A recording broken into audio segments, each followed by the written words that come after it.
Hi, it's Joe, and this will be a brief one.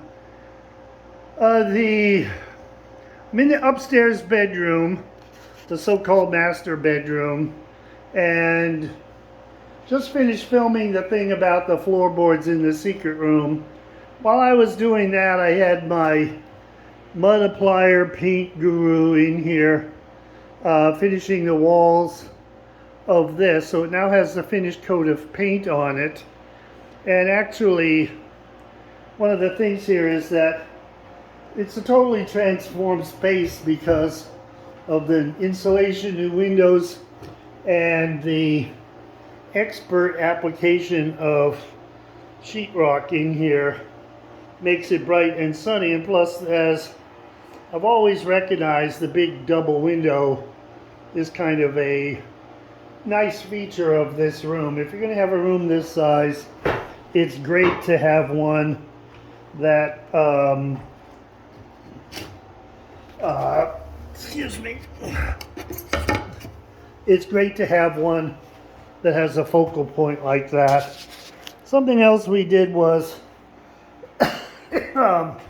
my floor construction consultant said the boards in here on the floor are actually in pretty good shape and they're level. And if you just screw them down so they're attached to the big beams that go all the way across the house, that ought to be enough to provide a sturdy floor with no bounce whatsoever that you can put your final flooring material on. This floor will not be the final floor of the room. We allowed it to get dirty this way because we knew that we will end up putting down some sort of laminate pretend boards that you can get at Martin's here. And that's it. The next thing is the ceiling is not done. We're going to put some sort of false barn board, bead board up there for the ceiling. Those are the two main biggest things needed to do to finish this room. Most of the outlets have been wired. They were all roughed in prior to the foaming. And so that's basically how it looks. I'm really excited how it came out. We even kept the closet. The closet's bigger than I remember it being. Originally there was actually a huge knee wall on this side here that was kind of a long closet that extended the whole length of the room. I'm sure it was used for storage.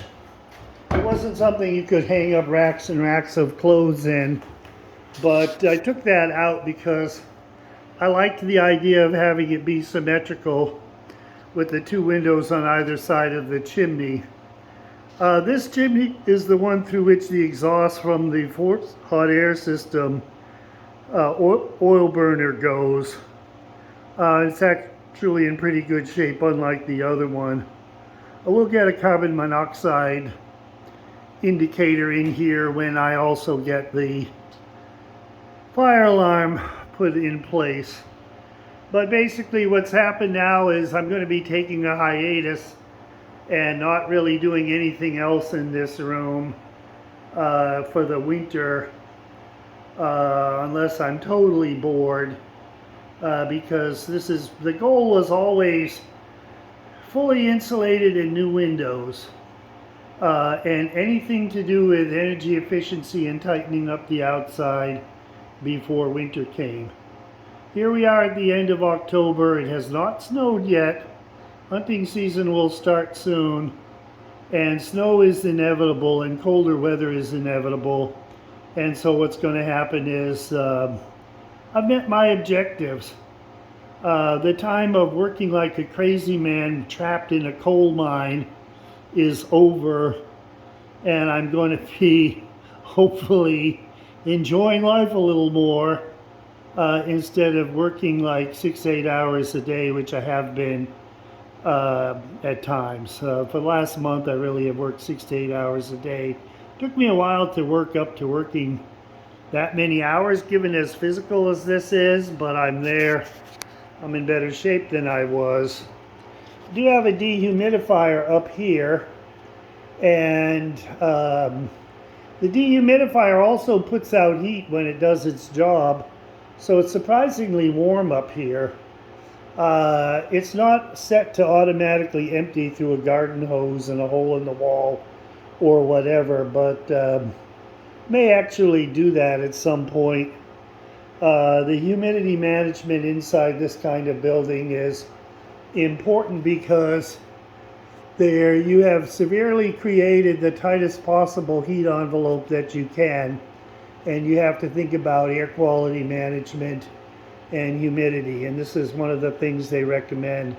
Ultimately, I'll have a more systematic approach to air quality management here, but basically that's how it's going. Catch you later.